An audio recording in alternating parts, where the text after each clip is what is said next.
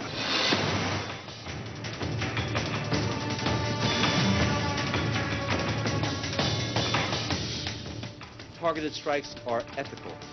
Targeted strikes conform to the principle of proportionality.